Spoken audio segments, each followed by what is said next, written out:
آپ نے سنا ہو، نہیں تو سمجھ لیجئے کہ بعض دفعہ انسان کو برین ہیمریج ہو جاتا ہے، فالج ہو جاتا ہے، اور موسٹلی لوگ ایسے ہوتے ہیں جن کو نہانے کے بعد ہوتا ہے۔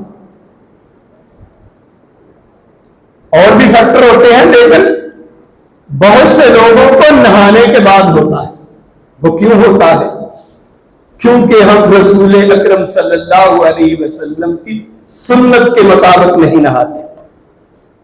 وہ سنت کیا ہے؟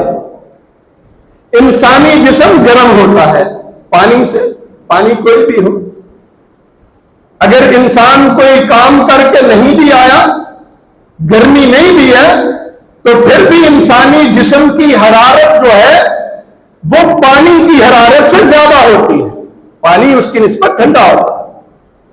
تو ہم کیا کرتے ہیں؟ ہمیں گرمی لگ رہی ہوتی ہے، ہم یوں آتے ہیں، جسم گرم ہوتا ہے، پانی سر پہ ڈالا، یا برین ہیمریج ہو گیا یا فالج ہو گیا۔ طریقہ کیا ہے؟ سنت نبوی کیا ہے؟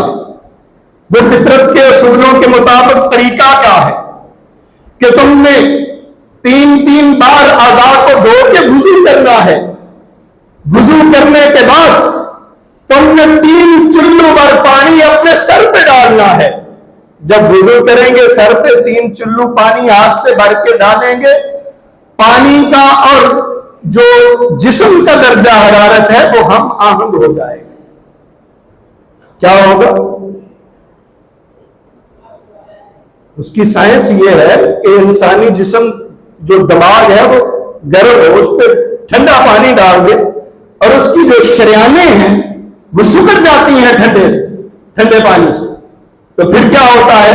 خون اوپر پہنچتا نہیں ہے، یا فالج ہو جاتا ہے، یا کوئی خون کی جو نس ہے وہ پھٹ جاتی۔ اس لیے فرمایا کہ تم نے جب بھی نہانا ہے، جب بھی غسل کرنا ہے، وضو کرنا ہے، وضو کرنے کے بعد 3 چلو اپنے سر پہ پھینکنے ہیں، ہاتھ سے 3 بتا۔ پھر آپ نے پھر بھی سر پہ پانی نہیں ڈالنا، پھر پورے جسم پہ پانی ڈالنا ہے، پھر سر پہ پانی، پھر سر کو اچھی طرح دھونا۔ کیا ایسی تہذیب کسی مذہب میں ہے؟ کوئی مذہب ایسا نہیں ہے۔